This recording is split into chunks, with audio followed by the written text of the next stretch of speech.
Salam sejahtera bagi kita semua. Perkenalkan, nama saya Muhammad Al-Ghifari, Prodi Pendidikan Sosiologi Antropologi dengan NIM 180582222. Pada kesempatan kali ini, saya akan menjelaskan pemahaman saya mengenai konsep persepsi, sikap, perilaku, dan prasangka. Baiklah, untuk tidak memperpanjang waktu, saya akan mulai dengan materi yang pertama, yaitu mengenai persepsi. Persepsi adalah suatu proses diterimanya stimulus oleh individu melalui alat indera atau juga disebut proses sensoris. Stimulus tersebut akan diteruskan dan proses selanjutnya merupakan proses persepsi. Persepsi adalah suatu proses identifikasi sesuatu dengan menggunakan panca indera. Persepsi ini merupakan peran yang sangat penting dalam keberhasilan komunikasi. Artinya, kecermatan dalam mempersepsikan stimuli indrawi mengantarkan kepada keberhasilan komunikasi. Sebaliknya, kegagalan dalam mempersepsi stimulus menyebabkan miskomunikasi. Persepsi ini dapat dibagi menjadi dua, yaitu persepsi positif dan persepsi negatif. Persepsi positif merupakan persepsi yang menggambarkan segala pengetahuan, tahu tidaknya, kenal tidaknya dalam tanggapan yang diteruskan pemanfaatannya. Yang kedua yaitu persepsi negatif, itu merupakan persepsi yang menggambarkan segala pengetahuan, tahu tidaknya atau kenal tidaknya, serta tanggapan yang tidak selaras dengan objek yang dipersepsikan. Proses terjadinya persepsi dimulai dari adanya objek yang menimbulkan stimulus dan stimulus mengenai alat indera. Stimulus yang diterima alat indera diteruskan oleh syaraf sensorik ke otak. Kemudian terjadilah proses di otak sebagai pusat kesadaran sehingga individu menyadari apa yang dilihat atau apa yang didengar atau apa yang dirasa. Respon sebagai akibat dari persepsi dapat diambil oleh individu dalam berbagai macam bentuk. Ada beberapa faktor-faktor yang berperan dalam persepsi, antara lain yaitu objek yang dipersepsi. Objek yang menimbulkan stimulus yang mengenai alat indera. Stimulus dapat datang dari luar individu yang mempersepsi, tetapi juga dapat datang dari dalam diri individu yang bersangkutan langsung mengenai syaraf penerima yang bekerja sebagai reseptor. Yang kedua yaitu alat indera saraf dan pusat susunan saraf. Alat indera atau reseptor merupakan alat untuk menerima stimulis. Di samping itu juga harus ada saraf sensoris sebagai alat yang meneruskan stimulus yang diterima reseptor ke pusat susunan saraf. Yang ketiga yaitu perhatian. Untuk menyadari atau untuk mengadakan persepsi diperlukan adanya perhatian, yaitu merupakan langkah pertama sebagai suatu persiapan dalam rangka mengadakan persepsi. Baiklah, itu tadi pemahaman saya mengenai konsep persepsi. Selanjutnya saya akan menjelaskan mengenai konsep sikap. Baiklah, materi yang selanjutnya yaitu mengenai sikap. Setiap orang pasti memiliki sikap yang berbeda-beda terhadap suatu hal tertentu. Sikap menunjukkan penilaian, perasaan, serta tindakan terhadap suatu objek. Sikap yang berbeda-beda terjadi karena adanya pemahaman, pengalaman, dan pertimbangan yang sudah pernah dialami seseorang dalam suatu objek. Maka dari itu, hasil dari sikap terhadap suatu objek yang ada bersifat positif atau menerima dan negatif atau tidak menerima. Maka dapat disimpulkan bahwa sikap adalah respon seseorang untuk menanggapi, menilai, dan bertindak terhadap objek sosial yang meliputi simbol, kata-kata, slogan, orang, lembaga, ide, dan lain sebagainya dengan hasil yang positif atau negatif. Selanjutnya yaitu komponen sikap mempunyai 3 aspek, yaitu sebagai berikut. Yang pertama, aspek kognitif. yaitu berkaitan dengan gejala mengenai pikiran. Aspek ini berwujud pengolahan, pengalaman, dan keyakinan serta harapan individu tentang objek atau kelompok objek tertentu. Aspek ini berupa pengetahuan, kepercayaan, atau pikiran yang didasarkan pada informasi yang berkaitan dengan objek. Selanjutnya yaitu aspek afektif, yaitu aspek yang berwujud proses yang berkaitan dengan perasaan tertentu seperti ketakutan, kedengkian, simpati, antisipasi, dan sebagainya yang ditujukan pada objek-objek tertentu. Aspek selanjutnya yaitu aspek konatif, yaitu berwujud proses tendensi atau kecenderungan untuk berbuat suatu objek, misalnya kecenderungan memberi pertolongan, menjauhkan diri, dan sebagainya.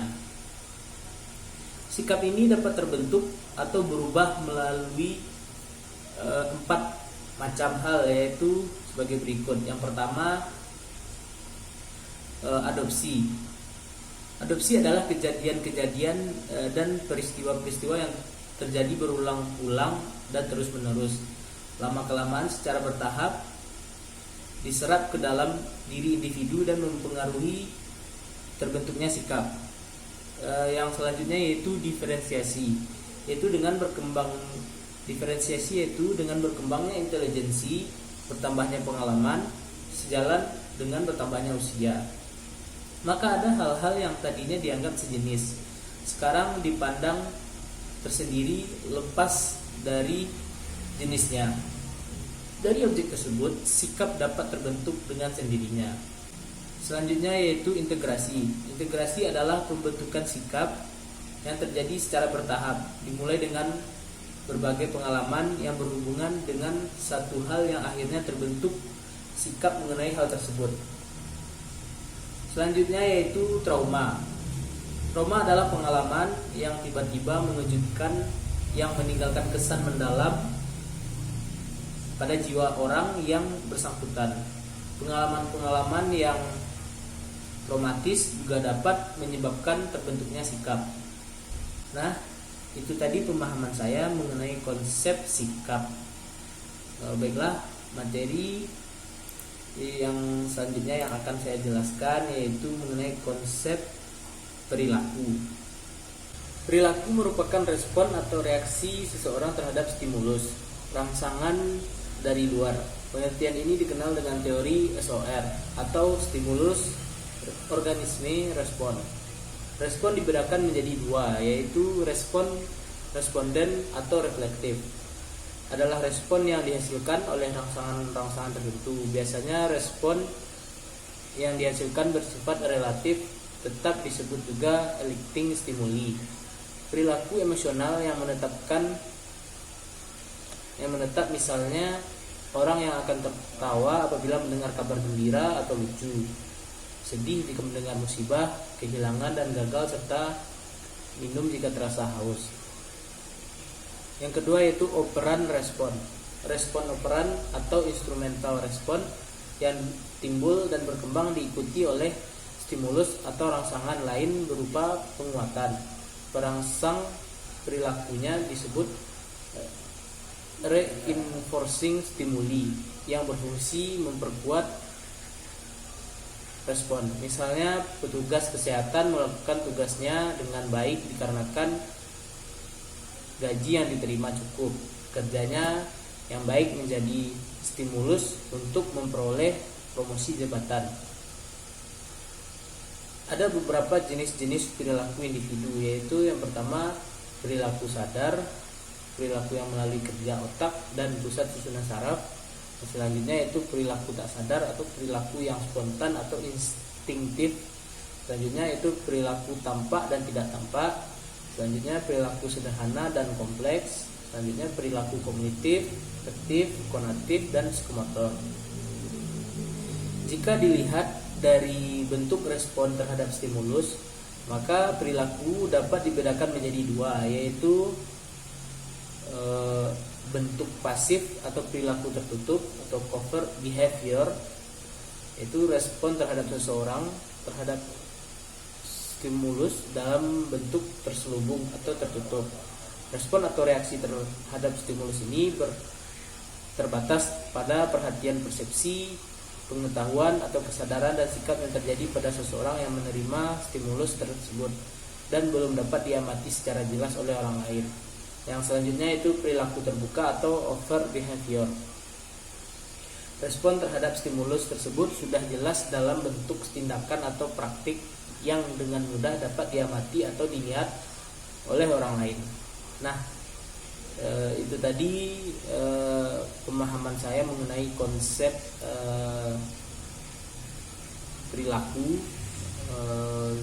Selanjutnya saya akan menjelaskan materi mengenai pemahaman saya, yaitu prasangka. Baiklah, materi yang selanjutnya yaitu mengenai prasangka. Prasangka adalah sikap negatif terhadap anggota kelompok tertentu. Banyak orang yang membentuk dan memiliki prasangka karena dengan berprasangka dapat memainkan sebuah peran penting untuk melindungi atau meningkatkan konsep diri atau citra diri individu. Prejudis atau prasangka dalam kehidupan merupakan proses kognitif yang berlangsung setiap hari, baik pada orang yang baru kita kenal maupun pada teman sehari-hari. Informasi yang berhubungan dengan prasangka sering kali diberi perhatian lebih atau diproses secara lebih hati daripada informasi yang tidak berhubungan dengan hal tersebut. Prasangka tumbuh dari status yang tidak seimbang dan dari sumber sosial lainnya, termasuk nilai dan sikap yang kita pelajari. Pengaruh dari sosialisasi keluarga tampaknya dalam prasangka anak-anak yang seringkali meniru prasangka yang mereka persepsikan dari ibunya. Dapat disimpulkan, prasangka adalah penilaian negatif atau ketidaksukaan bahkan kebencian terhadap sebuah kelompok ataupun individu yang diwujudkan melalui sikap negatif yang biasanya terjadi karena adanya konflik atau ketidaksukaan terhadap individu atau kelompok lain. Prasangka ini terjadi dari nilai dan sikap yang kita pelajari. Banyak orang melakukan prasangka untuk meningkatkan citra diri. Mereka meningkatkan citra diri mereka karena dengan berprasangka dianggap sebagai motivasi persaingan untuk berkompetensi sosial. Berprasangka juga dilakukan manusia karena orang yang memiliki prasangka mungkin membenci seseorang yang berbeda dengan dirinya dan berperilaku dengan cara yang diskriminatif. Misalnya dengan meyakini orang-orang tersebut bodoh dan berbahaya untuk meningkatkan kepercayaan diri atau untuk meningkatkan kewaspadaan diri. Nah, itu tadi pemahaman saya mengenai materi prasangka. Oke, sekian presentasi saya mengenai pemahaman materi tentang persepsi, sikap, perilaku, dan prasangka. Jika ada kurangan dalam penjelasan materi atau kesalahan dalam penyampaian materi, saya mohon maaf karena masih belajar dan masih ada kekurangan. Sekian, terima kasih. Assalamualaikum warahmatullahi wabarakatuh.